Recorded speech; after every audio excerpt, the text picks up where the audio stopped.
Analizën dua vetëm një këndvështrim të vogël tonin. Është një debat i cili me arsye pa arsye, qëllime të mira apo qëllime të këqija vijon të mbetet në fuqi. Dhe duket se kalon në shinat e jurisprudencës.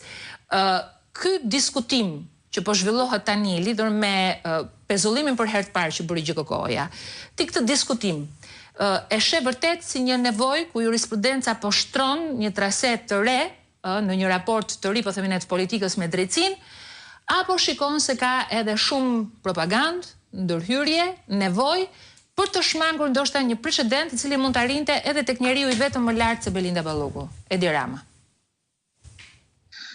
Shiko, çështja e pezullimit të një ministri apo një zëvendës kryeministri në detyrë sigurisht që është hera e parë që trajtohet. Por çështja e konfliktit kompetencave ndërmjet pushteteve nuk është hera e parë që trajtohet dhe ka pasur raste të pafundme për të cilat edhe vetë gjykata kushtetuese është shprehur. Kur ka një konflikt kompetence ndërmjet dy pushteteve, sepse duhet kuptuar dhe gjithë, si më thënë, debati juridik, debati kushtetues fillon pikërisht në këtë pikë. Ka një konflikt kompetencash ndërmjet dy pushteteve kur një pushtet përvetëson ose merr kompetencën e një pushteti tjetër. Në rastin konkret, gjykata e posaçme kundër korrupsionit dhe krimit të organizuar ka vendosur brenda kompetencave që një asaj kushtetuta dhe ligji të caktojë dy masa sigurimi për Belinda Ballukun, një prej cilave është edhe pezullimi i ushtrimit të detyrës.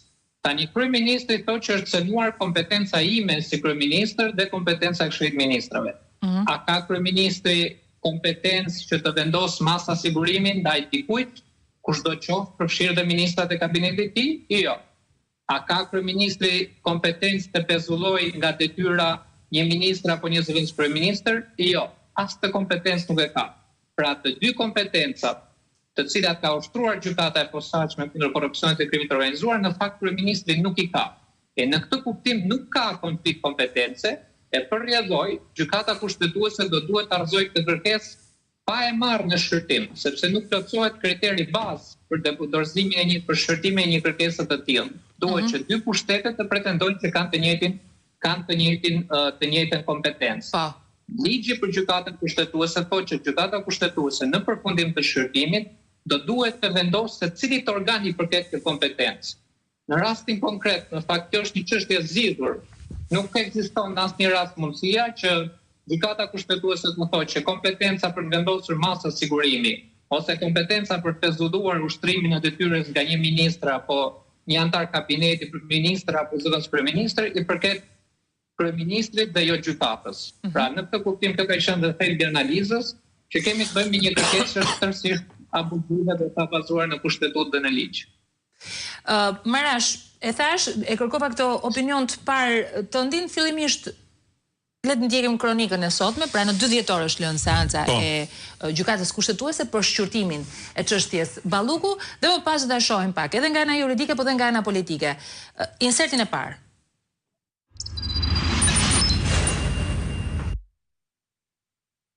Trupa e gjykatës kushtetuese vendosi që diskutimi për ankimimin e qeverisë kundër gjykatës kundër korrupsionit dhe krimit të organizuar për pezullim nga detyrat të zëvendës kryeministres Belinda Balluku të shtyhet për javën e ardhshme. Belinda Balluku është e pandehur për aferën e tunelit të Llogares dhe lotin 4 të Unazës së Tiranës. Gjykata kushtetuese ka caktuar seancën e radhës për datën 2 dhjetor, kur pritet që kolegji të shqyrtojë nëse kërkesa e qeverisë Rama plotëson kriteret procedurale dhe kushtetuese për t'u marrë në trajtim. Pasi gjykata kundër korrupsionit dhe krimit të organizuar pezulloi Ballukun nga detyra. Kryeministri Edi Rama vendosi të mos e shkarkojë atë nga posti i zëvendës kryeministres dhe ministres së infrastrukturës, por i hoqi të drejtën e firmës, ndërsa ju drejtua kushtetueses. Qeveria kërkon të zgjidhet mosmarrveshja e kompetencave e krijuar mes asaj dhe GJKK-s dhe shfuqizimin e vendimit për pezullim nga detyra.